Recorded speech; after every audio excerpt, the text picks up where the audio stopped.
Vayan abriendo sus Biblias en el capítulo 6 del libro de Hechos. Pongan en modo silencio, vibración su celular para no interrumpir.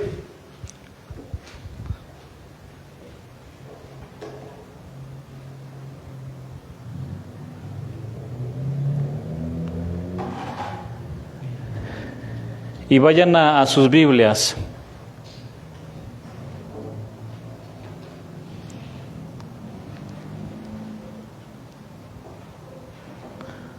Ya están en el capítulo 6. Como bien saben, tenemos nuestras transmisiones en vivo. Les mandamos un saludo también a los que puedan estar escuchando la enseñanza. Y después la cargamos a nuestro canal de YouTube, Casa de Oración, Guanajuato. Entonces, vámonos de lleno a la palabra de Dios. Hechos 6. Vamos a estudiar los versículos del 1 al 7. Parece que son muy poquitos, pero hay mucho, hermanos, en esos versículos, hay mucho. Yo pensaba extenderme hasta el 15, pero dije, no alcanzo, voy a llevar 3 horas predicando. Entonces hay mucho que aprender, como lo vamos a ver. Bueno, el tema número 15 de hoy, y espero no desanimar a los varones presentes, pero el tema de hoy es, se buscan hombres llenos de Dios. Espero hacer lo contrario, animarlos a los varones presentes. Miren, en esta enseñanza veremos el segundo problema interno que surgió en la iglesia y la solución a dicho problema, que trajo mucha bendición, y entre estas bendiciones se levantaron 7 varones como diáconos. Los apóstoles se enfocaron a sus tareas principales, la oración y la enseñanza de la palabra, que trajo como resultado muchos convertidos y entre ellos sus enemigos más acérrimos, los sacerdotes. Bueno, ya hemos visto que la iglesia crecía en número y ya eran cerca de 10,000 personas. Pero ante este crecimiento, por consiguiente también, ¿qué creen, hermanos? Que los problemas comenzaron a aumentar dentro de la iglesia. Mayor cantidad, más problemas. Ahora, en una lógica elemental, podemos deducir lo que les acabo de mencionar. A mayor cantidad de personas en una iglesia, tendremos también más problemas. Por ejemplo, en una industria automotriz, no es lo mismo producir 10 llantas que producir 1,000,000 de llantas. ¿Están de acuerdo conmigo? Las 10 llantas les pones toda la atención para hacerlas con cuidado, las colocas en la máquina, lo que sea, ves todos los detalles que cumplan con ciertas especificaciones, las cuidas como si fueran las mejores.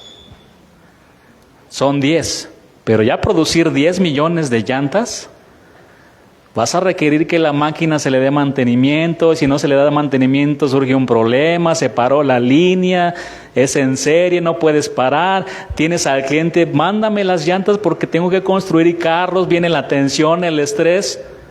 A mayor cantidad, también surgen mayores problemas. Y hermanos, siempre habrá problemas dentro y fuera de la iglesia. Algunos de ellos se van a poder prevenir y otros no. El punto aquí es que cuando surjan, sean manejados de manera sabia conforme a lo que está establecido en la palabra de Dios. Y nunca deben ignorarse ni esperar a que se solucionen solos.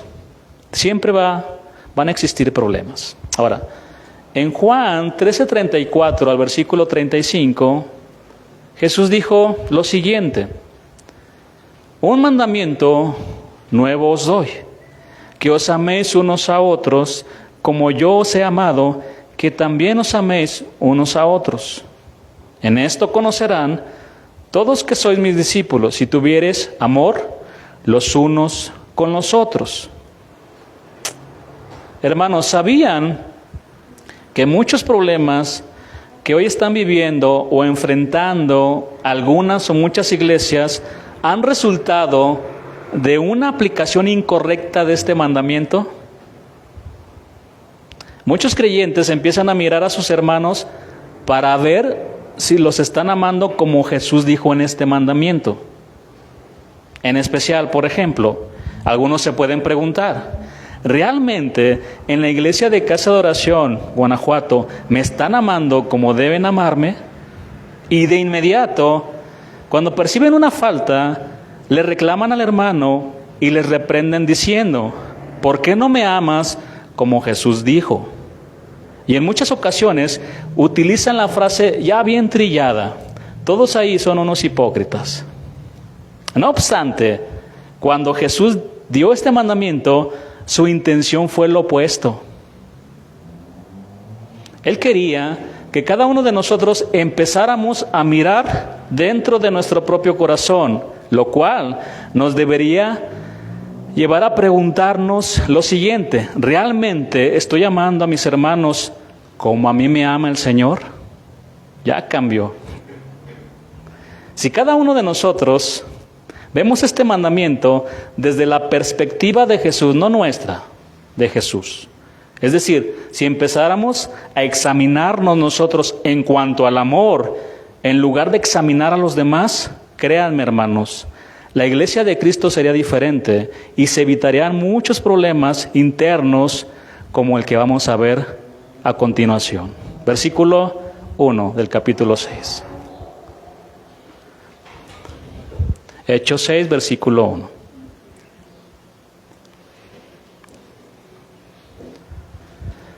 En aquellos días, como creciera el número de los discípulos, todavía no se le llaman cristianos, se le llamaban discípulos, seguidores de Jesús. Hubo murmuración de los griegos contra los hebreos, de que las viudas de aquellos eran desatendidas en la distribución diaria. La iglesia de aquellos días estaba conformada mayormente por judíos, unos procedentes de la cultura griega, a quienes se llaman aquí helenistas o griegos, y otros eran de procedencia y cultura hebrea, a quienes el autor Lucas llama hebreos en este texto. Ahora bien, en la iglesia de Jerusalén no había distinciones entre creyentes. Tanto los griegos como los hebreos estaban integrados sin ningún tipo de limitaciones. No cabe duda que entre los dos grupos había diferencias sociales y culturales, como aquí puede existir. No obstante, hermanos, este número tan elevado de creyentes con diferencias personales y distintos niveles sociales produjo este segundo problema en la iglesia, este problema interno. Al principio de la iglesia, todos los creyentes, en una manifestación de la acción del Espíritu, no decían tener nada propio y compartían sin reserva lo que tenían con los hermanos más necesitados, y ya lo estudiamos. Pero a medida de que el tiempo pasa y que con toda seguridad la espiritualidad de algunos creyentes empieza a disminuir, a mermar, cambia también la relación afectiva entre ellos. Empiezan algunos a enfriarse, les decía ahorita. Especialmente aquí tenemos una situación muy sensible con las viudas de la iglesia, que si no tenían atención financiera, no les era posible subsistir en el entorno social de esos días. Hermanos, en este versículo que leímos, y en 1 de Timoteo no vaya, 5, 3 al 16, hay suficiente evidencia de que la iglesia ayudaba especialmente a las viudas y que esta ayuda aquí causó este problema. Ahora, debido al trato cultural con las mujeres en aquellos tiempos, las viudas eran especialmente indefensas y necesitadas. La mujer joven estaba bajo la protección de su padre hasta casarse y luego bajo la protección ¿de quién? De su marido. Pero al morir los esposos de las viudas, no les heredaban nada. Todo era para los hijos. Ahora, si los hijos no respondían por ellas, entonces no tenían cómo suplir sus necesidades más básicas. En ese justo momento, en la iglesia había muchas mujeres viudas que aceptaron al Señor, por lo cual sus familias las rechazaban, entre ellos sus propios hijos, y quedaban a la deriva con todas sus necesidades más básicas. Por eso la iglesia tenía que ayudarlas, tenía que sustentarlas. Primera de Timoteo 5:3, les leo este versículo. Dice: honra a las viudas que en verdad lo son. Un versículo corto, pero trae una gran enseñanza acerca de este punto. Honra a las viudas, pero que en verdad lo son. ¿Por qué dice esto la palabra? Que en verdad lo son. Porque también hay algunas que se dicen viudas y que por lo regular son jóvenes y ya están desesperadas por volver a casarse. Y si la iglesia las empieza a sostener, en vez de entregarse esas mujeres al Señor, en ocasiones se vuelven ociosas y después se la pasan de casa en casa murmurando, llevando chismes y se meten en asuntos ajenos y hablan de lo que no deben. Eso es lo que dice también este versículo, o estos versículos que se encuentran en Primera de Timoteo 5. Ahora, fue en este contexto relacionado a la situación de las viudas que surgió la murmuración.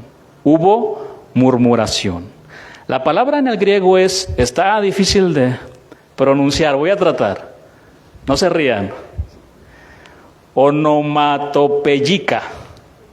Está difícil. A ver, díganla. No está fácil, entonces me equivoqué yo. Sí, ustedes deberían de estar predicando aquí, no yo. No, sí. No, andan con todo, ¿eh?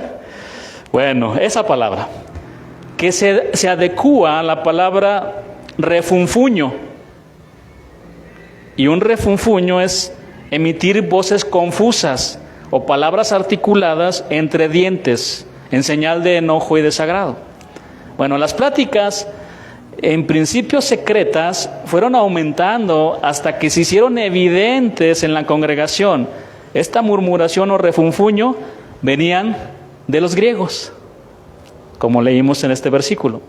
Ahora, la razón de esta actitud era debido a que en el reparto diario de las ofrendas para las viudas, las del grupo de los griegos no eran atendidas con la misma solicitud e igualdad que la del grupo de los hebreos. Los griegos entonces acusaban de hacer diferencias en menoscabo de las viudas de su grupo y a favor de las del grupo hebreo. En otras palabras, las viudas hebreas estaban siendo más favorecidas que las viudas griegas, y de esto varios se dieron cuenta. Ahora, es muy probable que tenían razón, porque los judíos se sentían superiores a los helenistas, a los griegos. Sin embargo, en este versículo, Dios sigue llamando a esto murmuración. El problema se manifestaba en el refunfuño de los griegos, insistiendo en que sus viudas eran desatendidas en la distribución de las ofrendas diarias. Es importante mencionar que la murmuración no surgió de las viudas, sino a causa de ellas. Con esto confirmamos algo, hermanos, que no todas las mujeres son chismosas, ni todas las chismosas son mujeres. ¿Sí me explico? ¿A los hombres no les gusta el chisme? ¡Qué sabroso está el chisme! ¿Verdad? A lo mejor poquito, pero de calidad.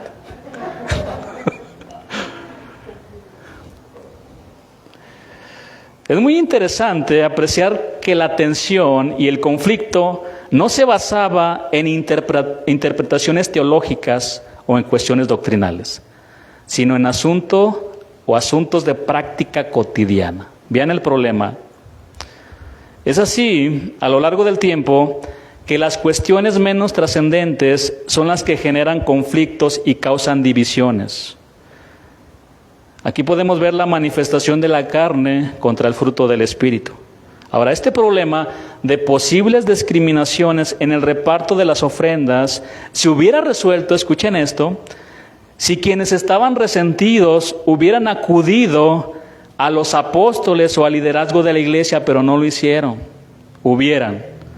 Es que el hubiera no existe. Y alguien dijo, existe desde que lo pensaste.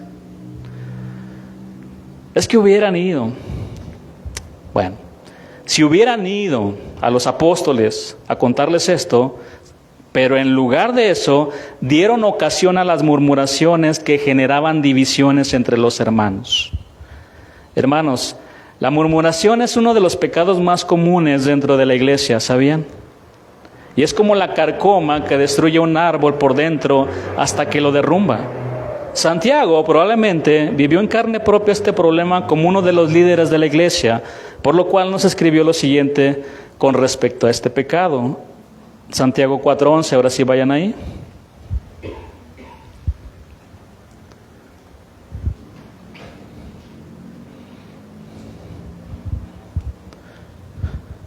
¿Qué dice la palabra? Hermanos, no murmuréis los unos de los otros.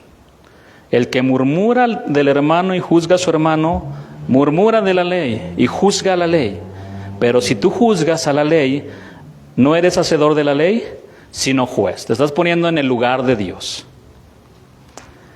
Bueno, el apóstol Pablo coloca este pecado entre los que exigen disciplina e incluso la suspensión de la comunión entre la iglesia.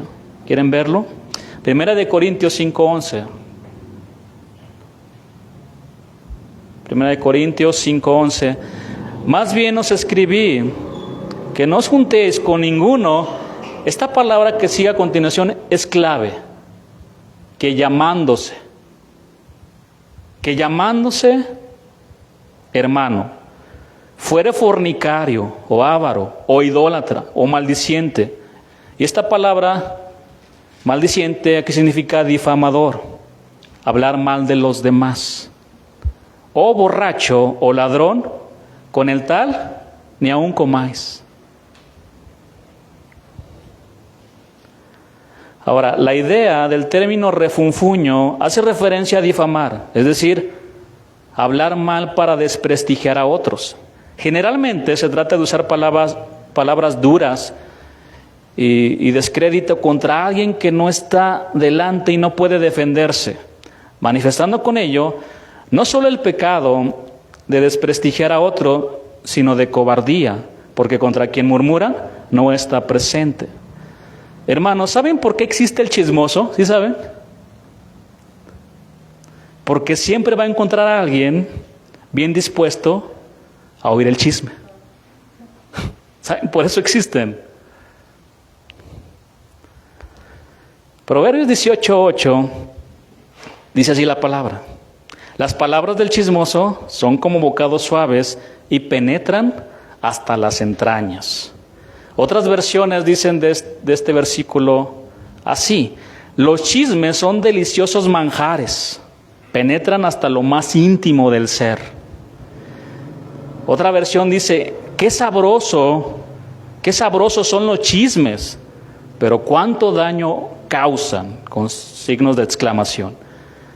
Los chismes son bocados exquisitos, llegan hasta lo más hondo. Muy claro está lo que dice la Escritura. Bueno, así estaban los griegos hablando contra el grupo de los hebreos.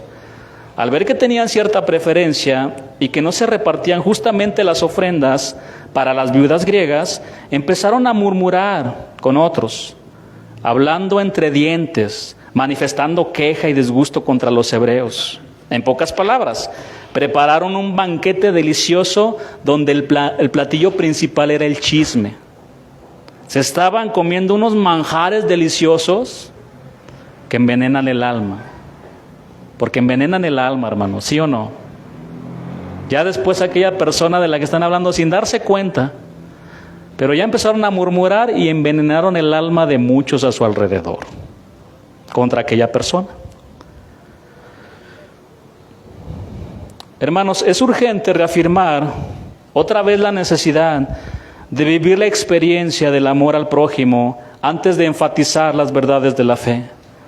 Porque las verdades de la fe, sin poner en práctica el amor al prójimo, no es más que un mero discurso religioso.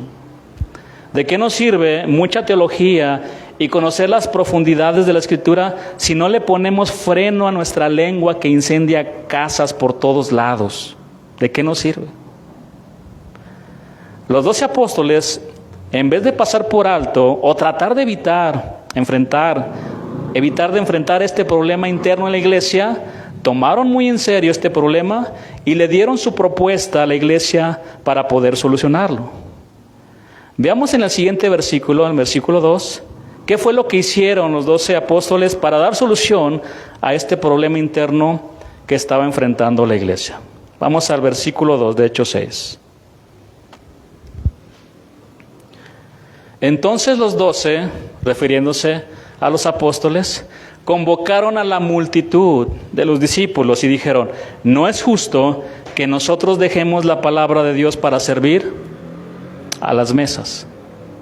Es decir, el problema afectaba a todos, por tanto la solución debía ser dada por todos. Los 12 apóstoles convocaron a todos los discípulos para que conocieran la propuesta que ellos tenían para la solución de este problema. Con esto podemos confirmar que los apóstoles no estaban para resolver asuntos materiales dentro de la iglesia, de modo que reunieron a la multitud de los discípulos para que escucharan su propuesta de solución al problema ya mencionado. La primera manifestación que hacen los apóstoles que hicieron a los reunidos fue que no era conveniente, que no era justo, que dejaran de atender el estudio y la enseñanza de la palabra para ocuparse de distribuir personalmente las ofrendas a las viudas. Ahora, debemos interpretar bien este versículo porque después algunos llegan a conclusiones equivocadas. El versículo no está diciendo que los pastores o los que enseñan la palabra no deben servir a la iglesia en otras necesidades que están presentes. Es lo que no está diciendo el versículo. Por ejemplo, si yo veo que solo hay un hermano colocando las mesas para una reunión, cierta reunión, entonces yo le digo: hermano, no te puedo ayudar porque mi trabajo es únicamente el ministerio de la palabra. Así que Dios te bendiga. Yo soy el siervo de Dios y yo no me puedo rebajar a hacer esa tarea. No, hermanos, no se refiere a eso. Pero hay algunos que sí lo interpretan de esa manera. Algunos que se dicen siervos, pero con la letra C. Bueno, lo que este versículo resalta con mucho brillo es el orden y la importancia de la palabra de Dios para la iglesia del Señor. Por otro lado, ¿saben por qué muchos cristianos no crecen en el Señor? Porque no están recibiendo alimento sólido, no son nutridos con la sana enseñanza. ¿Y cómo van a crecer si solo están recibiendo enseñanza chatarra? Porque el pastor está en todo, menos en su principal tarea. ¿Cuál es? La de la oración y la del ministerio de la palabra. Está en todo. Muchos pastores andan por todos lados, hasta entregando despensas. Pero llega el domingo y dicen: Dios, ilumíname.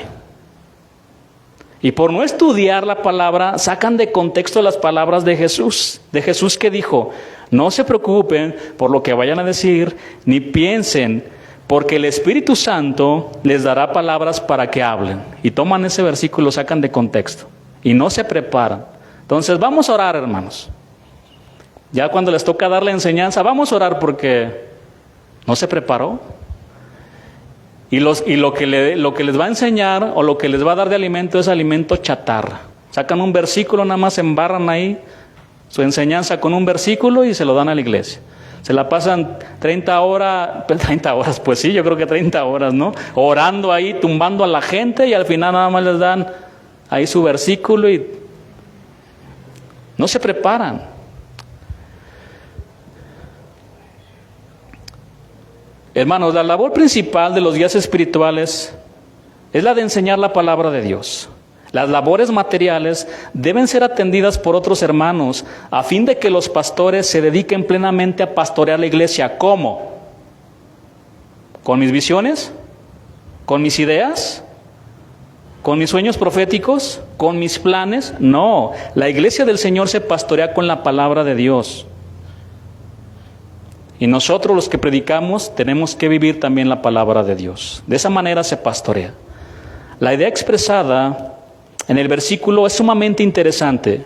Como se dijera, no es conveniente dejar de ser maestros de la palabra para convertirnos en diáconos de la iglesia. Hermanos, esta es una enseñanza que debe ser recuperada para la iglesia en la actualidad, porque esto limita notoriamente la capacidad de pastorear la grey e integrar a todos en el servicio, porque somos un cuerpo, hermanos, y todos tenemos que estar en nuestro puesto de batalla, haciendo lo que nos corresponde como servidores.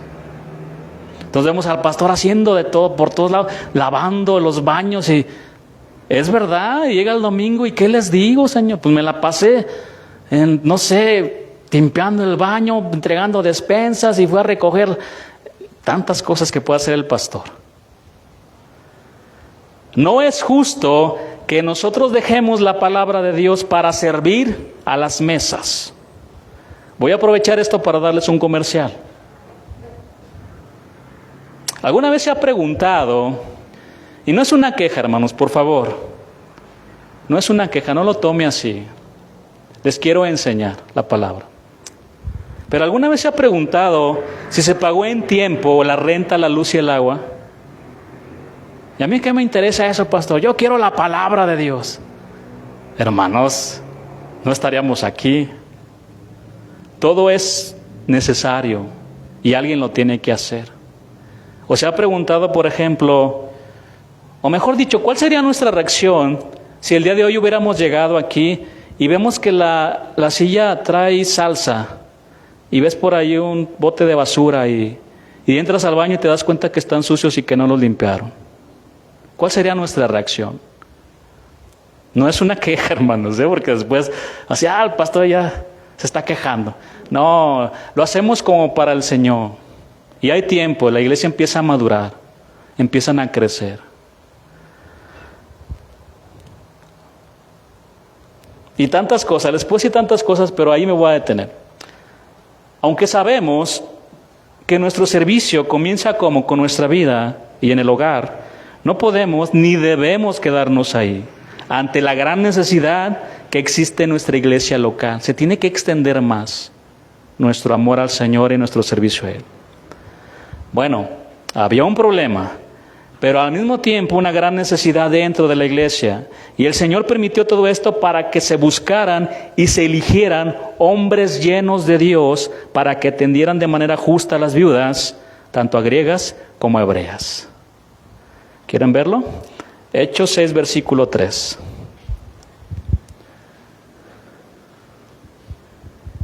Buscad. Esta palabra en el original significa inspeccionar profundamente, ver, analizar. Buscad, pues, hermanos, de entre vosotros a 7 varones de buen testimonio, llenos del Espíritu Santo y de sabiduría, a quienes encarguemos de este trabajo. Eso fue lo que dijeron los apóstoles. Esa fue la propuesta. Aquí estamos viendo claramente que los apóstoles pidieron que la iglesia se involucrara en la solución del problema que ya vimos, buscando entre ellos hombres que se encargaran de distribuir las ofrendas a las viudas. Sin embargo, esta propuesta traía consigo la descripción del perfil de los hombres que deberían de ser elegidos para realizar esta tarea. Los apóstoles, con la sabiduría de Dios, no con la sabiduría humana, les dieron los requisitos que debían de tener estos 7 varones para que no se dejaran llevar por las apariencias, por sus talentos o por su inteligencia. Los apóstoles no les dijeron, busquen entre ustedes a los más guapos, a los más simpáticos, a los más inteligentes, a los que les caigan bien, a los que hablen en lenguas. No dijeron eso. Tampoco dijeron, busquen 7 mujeres, 7 varones. Se buscan hombres llenos de Dios. 7 mujeres, no dijeron, 7 varones. Ahora veamos los requisitos que debían de cumplir para servir a las viudas, estos 7 varones. La primera condición espiritual o el primer requisito que debían cumplir era de buen testimonio. Tenían que ser cristianos comprometidos con llevar a cabo el testimonio de Jesucristo, siendo ejemplo visible del Señor ante la sociedad y dentro de la iglesia. Debían ser hombres con una buena reputación dentro y fuera de la iglesia y dignos de confianza. No debían de ser neófitos, es decir, recién convertidos, sino hermanos probados y aprobados por la misma iglesia. Ahora bien, el buen testimonio no era solo cuestión de comportamiento correcto en la iglesia, sino también fuera de ella. Porque, hermanos, aquí en la iglesia solo se ve la punta del iceberg. Allá afuera se ve todo lo demás. ¿Sí me explico, no? Aquí ven igual al pastor, qué espiritual, pero allá afuera, pegándole a su esposa, y por todos lados gritándole. Somos diferentes. Aquí todos parecemos cristianos y hablamos cristianés, como dice el pastor Chuy. Pero allá afuera se ve todo lo demás del iceberg. De hecho, el apóstol Pablo, en sus cartas pastorales, pone la misma condición o requisito para elegir a los diáconos y ancianos, manteniendo de esta manera el misterio de la fe con limpia conciencia. Hermanos, observemos que no se trata de algún don espiritual, sino de condiciones personales que debían cumplir aquellos que iban a ejercer el oficio en la iglesia. En este caso, no se buscaban hombres con un gran coeficiente intelectual en las matemáticas para repartir las ofrendas, sino el compromiso personal con el testimonio. La segunda condición es la de espirituales. Busquen 7 varones espirituales. Debían ser varones llenos del Espíritu Santo. Y aquí muchos se van con la finta. Piensan que un hombre o una mujer es espiritual porque hablan en lenguas en la iglesia. Pero con esa misma lengua andan de chismosos. Los ven hacer manifestaciones bien extrañas y se ven bien espirituales en la iglesia, como Ananías y Zafira. Se van con la finta, no se vayan con la finta, hermanos. Debían de ser hombres controlados por el Espíritu Santo, que es la condición para determinar la espiritualidad de un creyente. Hombres que se llenen con la palabra, hombres de oración, hombres que se apartan del pecado, porque el Espíritu que mora en ellos es santo. A eso se refiere. La tercera condición es que fueran llenos de sabiduría. ¿Cómo vamos, varones? ¿Aprobados o reprobados? Porque necesitamos varones que sirvan las mesas. ¿Sí? Amén. Están muy callados, a ver. 1, 2, 3, 4, 5, 6, 7, 8, 9. De aquí vamos a escoger 7 varones el día de hoy. Yo también ya me salí de la ecuación. También me cuento. La tercera condición es que fueran llenos de sabiduría. En este versículo no se refiere a la sabiduría, que es un asunto de capacidad humana, sino de procedencia divina. Porque la sabiduría humana llega a ser hasta diabólica, como dice también Santiago. No, divina. De hecho, es la consecuencia natural de quienes viven en la plenitud del Espíritu. La sabiduría divina en estos 7 varones era necesaria para resolver los problemas que siempre se producen en el ejercicio del diaconado, sobre todo cuando se trata de personas susceptibles. Esta es la razón por la que estos 7 varones tenían que ser sabios conforme a la sabiduría que desciende de lo alto para tratar los problemas con pureza, ánimo pacificador, amabilidad, benignidad y plenitud de misericordia. Esta es la misma condición propia del Espíritu Santo operando en la vida de quien es conducido o controlado por Él. Bueno, aquí tenemos la primera elección de diáconos, pero la forma establecida en este texto que estamos leyendo perdura en el tiempo y debería de ser utilizada en cada ocasión en que se elijan creyentes para este oficio. Versículo 4, vamos al versículo 4. y nosotros persistiremos, dicen los apóstoles. Es decir, queremos ser constantes, queremos atender continuamente en la oración y en el ministerio de la palabra. Los hombres elegidos por la iglesia y aprobados por los apóstoles liberaron a los mismos apóstoles de cualquier actividad material, lo cual les dio tiempo para su misión espiritual, que consistía en ¿qué, hermanos? En orar por la iglesia y ministrar la palabra. Aquí tenemos las dos tareas principales de los pastores: oración y enseñar la palabra. Pero pobres pastores, a veces los vemos haciendo de todo. Son pastodólogos, ¿sabían? De todo hacen, pobres pastores. De todo hacen, y con justa razón algunos dicen, o pudieran pensar, o en alguna ocasión lo dijeron: hoy no me llenó la palabra, hoy no me gustó la enseñanza del pastor. ¿Y cómo lo va a llenar y le va a gustar? Si el pastor no se preparó para dar la palabra, todavía la noche anterior estaba sacando la basura del baño, imagínense.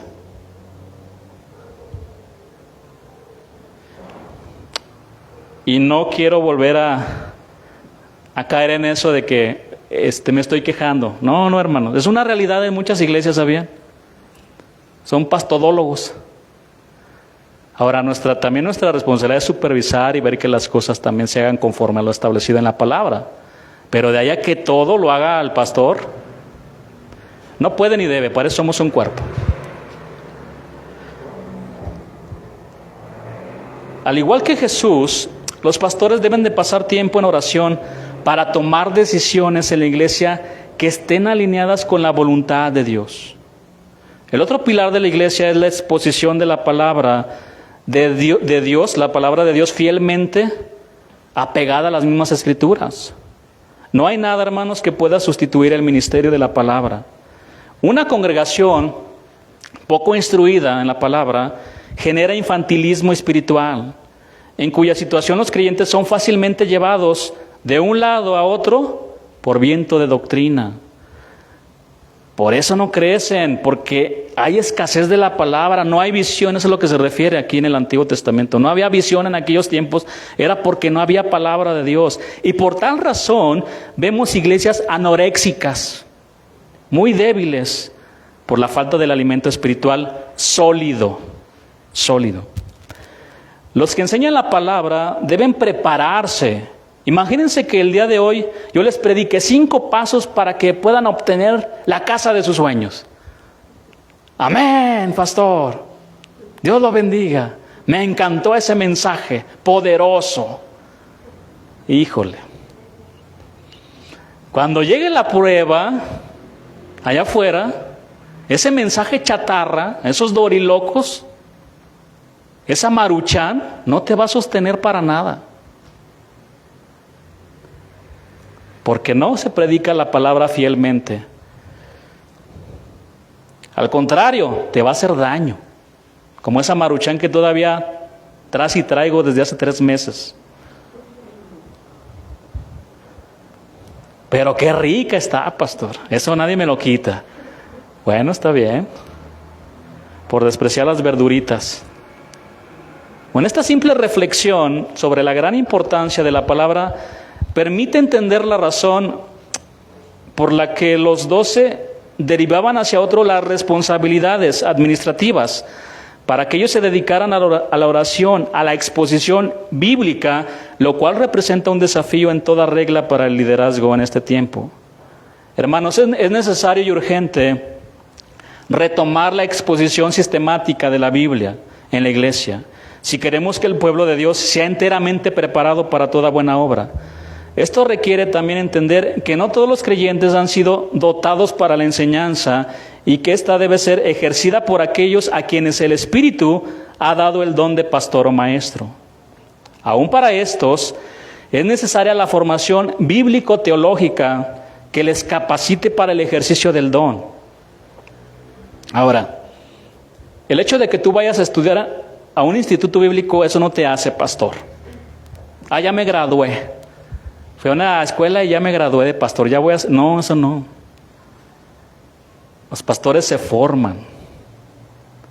Ahora con las enseñanzas de los pastores sobre el carácter del pastor, no, una pulverizada completa. Ya quería renunciar yo al pastorado. Ya quiero renunciar. Es una labor muy intensa, muy difícil. Es lo mínimo saber trazar la palabra, es lo mínimo que a veces necesitamos, pero el carácter, hermanos. Porque muchas pueden decir, no, se ni enseña bien, no, ni me llenó la palabra. No te quedes con eso, ve su vida, ve el carácter de ese hombre. Porque algunos pueden estar enseñando muy bonito, pero su vida es un desastre.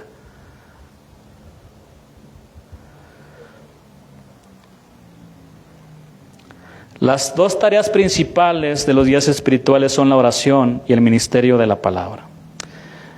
Versículo 5, Hechos 6:5. Veamos cómo respondió la iglesia ante la propuesta de los apóstoles. Agradó la propuesta a toda la multitud. Y estamos hablando ya más de 10,000 personas congregadas. Ya se estaban convirtiendo muchas personas. Y eligieron a Esteban, varón lleno de fe y del Espíritu Santo, a Felipe, a Prócoro, a Nicanor, a Timón, a Parmenas y a Nicolás, prosélito de Antioquía. La propuesta de los apóstoles, acompañada con razones que la sustentaban, agradó a los creyentes. Es decir, estuvieron de acuerdo con lo que los apóstoles propusieron, lo cual provocó una hermosa armonía entre los apóstoles y la congregación. Con esta decisión llena de sabiduría celestial, las tensiones en la iglesia quedaron superadas. Siguiendo las instrucciones de los apóstoles, la iglesia se dio a la tarea de buscar entre ellos a 7 hombres que cumplieran con los requisitos que ya vimos previamente. La selección recayó sobre 7 hombres cuyos se mencionan en estos versículos. El primer nombre es el de Esteban, de quien se dice que era un hombre lleno de fe y espíritu. Su fe le impulsaba a predicar con gran valentía, con denuedo la palabra de Dios y discutir con los religiosos de su tiempo, concluyendo su experiencia de fidelidad siendo el primer mártir cristiano, como lo vamos a ver en la próxima enseñanza. El segundo nombre mencionado aquí es el de Felipe, que más adelante aparecerá ejerciendo el don de evangelista, predicando el evangelio en las ciudades de la costa. Ahora, aquí es necesario hacer una debida distinción entre oficio y ministerio. El oficio, hermanos, se establece en razón de las necesidades organizativas de la congregación, y ministerio es el ejercicio del don. Esto quiere decir que Felipe era diácono por oficio y evangelista por don. Más adelante aparece como evangelista. También lo vamos a estudiar. Luego cita a Prócoro, que aparece en tradiciones posteriores como ayudante del apóstol Juan, situándolo como obispo de Nicomedia y como mártir en Antioquía. Ocupa el cuarto lugar alguien llamado Nicanor, del que no se tiene referencia alguna, ni bíblica ni histórica. El quinto elegido se llamaba Timón, del que tampoco se tiene información. En sexto lugar se menciona a Pármenas, que de igual manera tampoco se tiene más información de él. Finalmente aparece Nicolás, de quien se afirma su condición de gentil originalmente, convertido al judaísmo, de ahí la indicación prosélito de Antioquía de Siria. Bueno, estos hombres eran llenos del Espíritu Santo, por tanto aptos y confiables para el servicio que iban a dar. Estas características descritas, hermanos, corresponden a hombres llenos de Dios.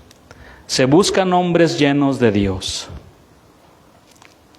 La palabra de Dios dice en el libro de Juan que hubo un hombre enviado de Dios, el cual se llamaba Juan. Este vino por testimonio, para que diese testimonio de la luz, a fin de que todos creyesen por él. No era él la luz, sino para que diese testimonio de la luz. ¿De quién está hablando? De Juan el Bautista, un hombre lleno de Dios. La Escritura dice que cuando María saludó a su mamá de Juan, Elizabeth, el pequeñito Juan saltó de gozo. Y acto seguido dice la Escritura que su mamá fue llena del Espíritu Santo.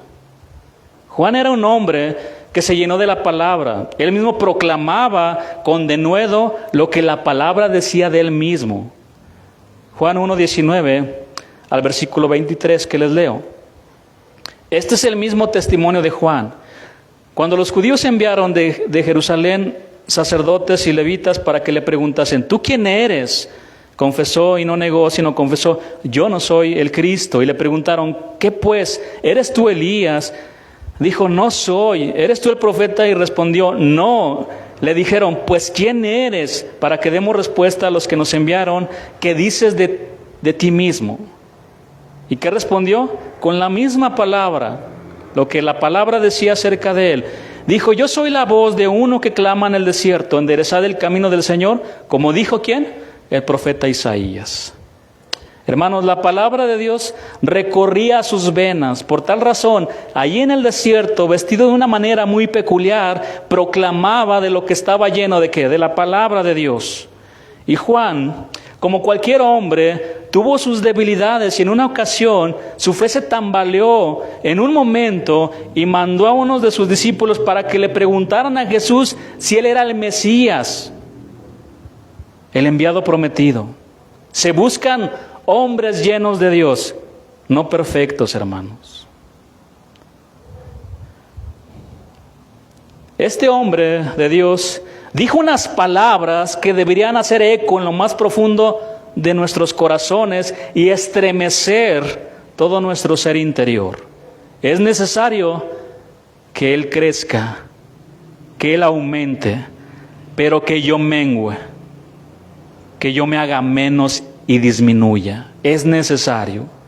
Estas palabras hablan de vaciarnos de nosotros mismos y de las cosas de este mundo, y de que Cristo cada día sea más en nosotros. Hermanos, necesitamos más de Jesús en nosotros y menos de nosotros. Necesitamos llenarnos de Dios. Necesitamos llenarnos de Cristo. ¿Para qué? Para parecernos a Él. Versículo 6, Hechos 6, versículo 6.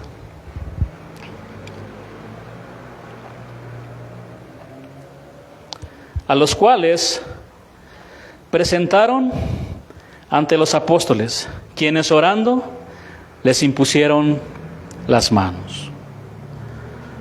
Los 7 escogidos, conforme a las indicaciones de los apóstoles, fueron llevados ante ellos, con lo que daban por terminada y cumplida la comisión recibida por los 12.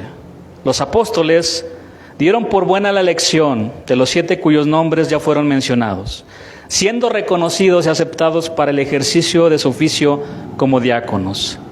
La primera acción de los apóstoles fue orar por ellos. Nuevamente aparece la oración como ejercicio natural de la iglesia y el liderazgo. La iglesia, hermanos, debe orar antes de encomendar.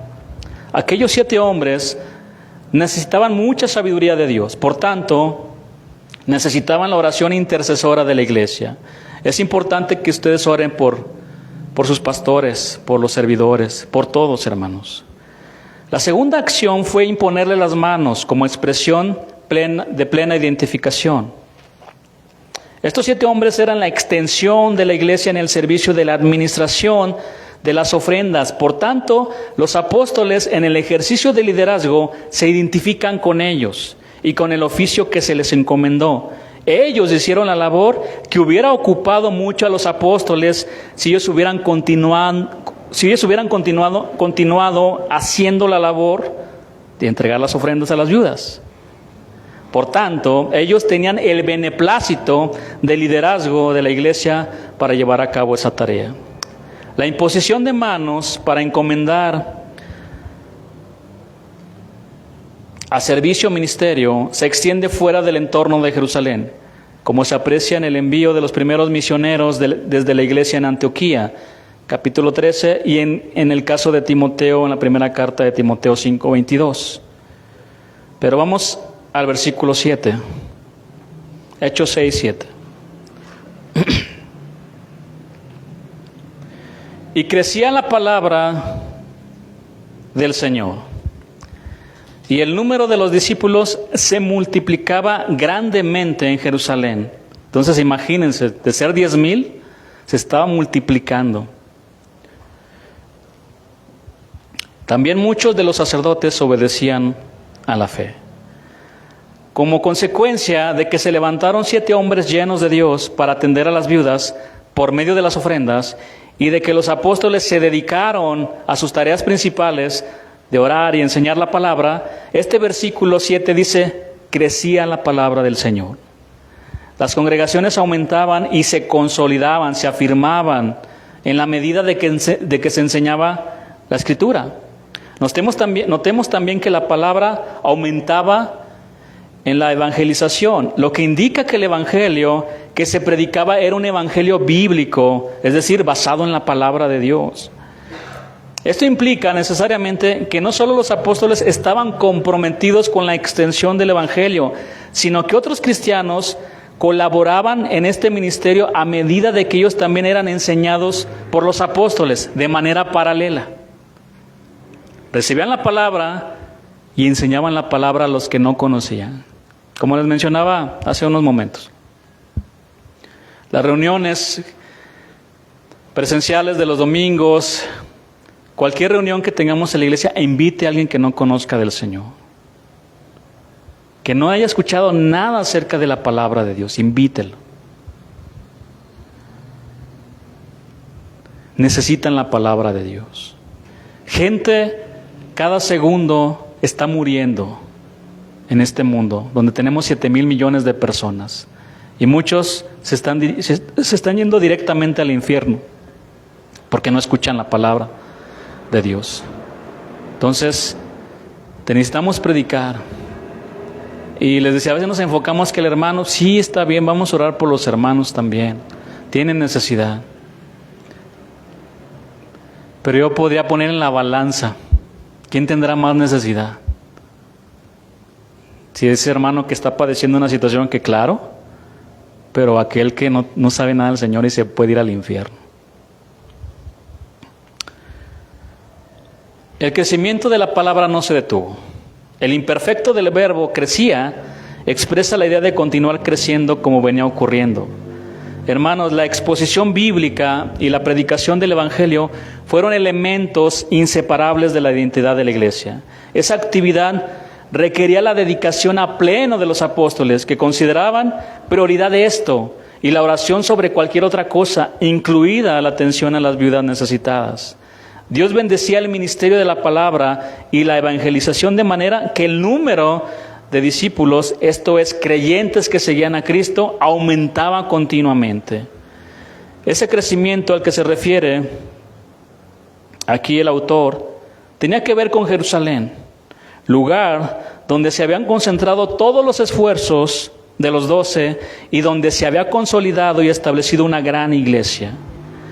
La mayor prueba de esto era la conversión de muchos de los sacerdotes, de los que se dice aquí, obedecían a la fe. El Espíritu Santo había redarguido los corazones de muchos sacerdotes, conduciéndolos a la fe y por tanto a la aceptación de Jesús, no solo como el Mesías enviado, muerto y resucitado, sino como el único y suficiente Salvador.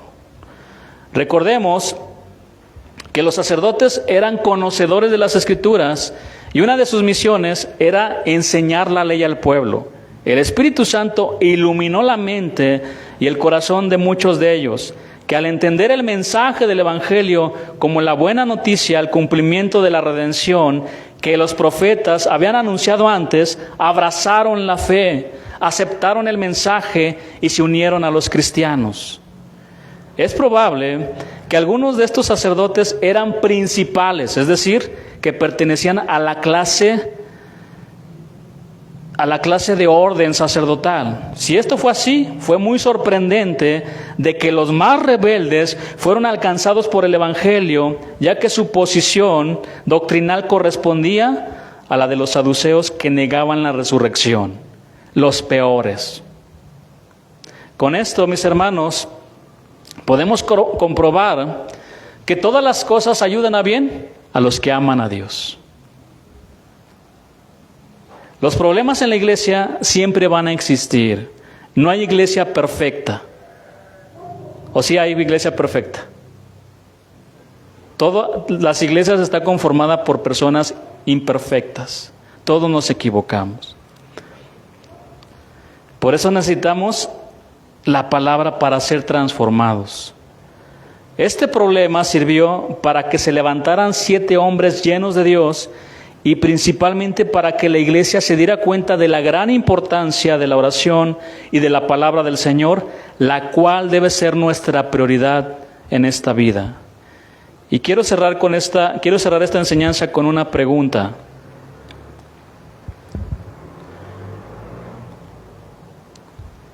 ¿Dónde están los Esteban? ¿Dónde están los Felipes, los Prócoros, los Nicanor, los Timón, los Parmenas y los Nicolás? ¿Dónde están los hombres llenos de Dios?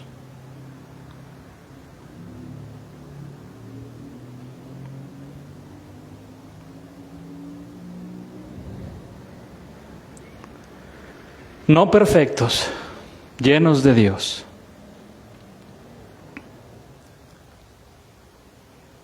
Comenzar. Queremos que, por así decir, la iglesia responda a la enseñanza, al momento de la adoración y la alabanza. No lo veas a Él. No veas, mira, Señor, está bien frío y está... No, vamos a vernos nosotros cómo estamos. Empieza por cada uno de nosotros. Si queremos que esta iglesia se empiece a unir más como en los tiempos del libro de Hechos, vamos a comenzar uno. No esperar a que me ame, no. Más bien yo amarlo. Yo amarlo como es a pesar de nuestras diferencias que pueden existir, que a veces nos separan, como lo que estaba pasando aquí en esta iglesia. Empezaron a murmurar en la iglesia y eso ocasionaba divisiones entre ellos mismos.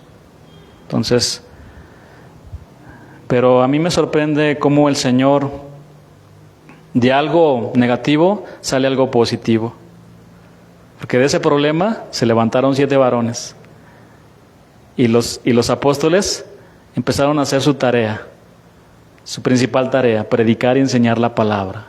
Y a partir de eso, muchos se convirtieron al Señor, porque les compartían a los de afuera, y se convertían y se entregaban al Señor.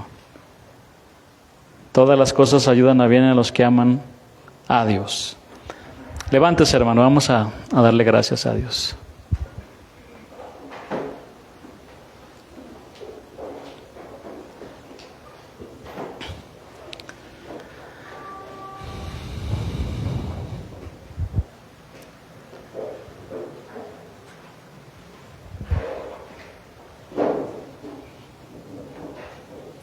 Muy bien.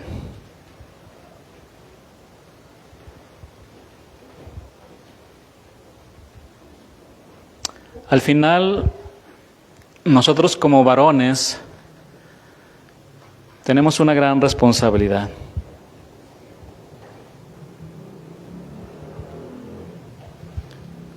Primeramente en casa, con los que están en casa, con nuestra familia. Son los que ven nuestras vidas. Y yo creo que si tú, varón, te levantas, te empiezas a llenar de la palabra, empiezas a buscar al Señor, eso lo va a ver tu hijo, lo va a ver tu familia. Y qué bueno sería, ¿no?, que tu hijo dijera, quiero ser como tu papá. Y ahora, ¿es una tarea sencilla? Pues no es sencilla, si no todos lo harían. Pero el Señor está con nosotros. Y repito, el Señor busca hombres llenos de Él, no hombres perfectos. hombres que empiecen a llenarse de sabiduría, del Espíritu Santo, que den buen testimonio. A lo mejor tu testimonio, tu reputación está manchada dentro y fuera de la iglesia. Bueno, el Señor va a empezar a restaurar. Y aquí es importante, a partir de hoy, ¿no?, esforzarnos y seguir adelante. Muy bien. Que el Señor nos ayude en todo esto, en esta enseñanza. Y le damos gracias a Dios por su palabra. Vamos a orar. Señor, gracias te damos por tu palabra, que siempre nos ayuda, nos ubica, Señor, en nuestra manera de vivir, en lo que estamos haciendo, Señor, fuera y dentro. Señor, aquí están nuestras vidas. Te necesitamos, Señor. Y ahí donde estás, varón, te pido que levantes tus manos al Señor y que te rindas a Él. Solamente ríndete a Él. Yo sé que el Señor ya está obrando en tu vida, en tu corazón, en mi corazón. Pero Él quiere que seamos constantes, que seamos fieles hasta el último día. Que seamos varones esforzados, que seamos varones diligentes en todas las áreas de nuestra vida. Que nos apartemos del pecado, del mundo, de las cosas que debilitan las fuerzas nuestras. Señor, gracias te doy por cada varón presente aquí, Señor. Por cada hombre, porque tú conoces su corazón, su vida, conoces todo de ellos, Señor. Aquí solamente se ve la punta del iceberg. Tú conoces la punta y todo lo demás, Señor. Así que, Señor, nos acercamos a ti, Señor, como hombres necesitados de tu presencia, porque si tu presencia no va con nosotros, no queremos ir a ningún lugar, Señor. Queremos ser llenos de tu Espíritu, Señor, controlados por tu Espíritu, no por nuestra carne, por nuestras pasiones, Señor, no por tu palabra, por tu Espíritu, Señor, para hacer las cosas que tenemos que hacer con sabiduría, sabiduría que viene de lo alto, Señor, no con nuestra propia sabiduría, Dios, o con nuestra propia inteligencia, no, con tu sabiduría, Dios. Y bueno, el principio para poder obtener esa sabiduría es el temor a ti, Señor. Apartarnos de ti, apartarnos del mundo, Señor. Dios, gracias, Señor, por tu palabra. Gracias por cada varón aquí, por los que no están, también oramos, Señor, para que tú los llenes de tu palabra y de tu Espíritu, Señor. Y te damos a ti toda la gloria y la honra en el nombre de Jesús. Amén.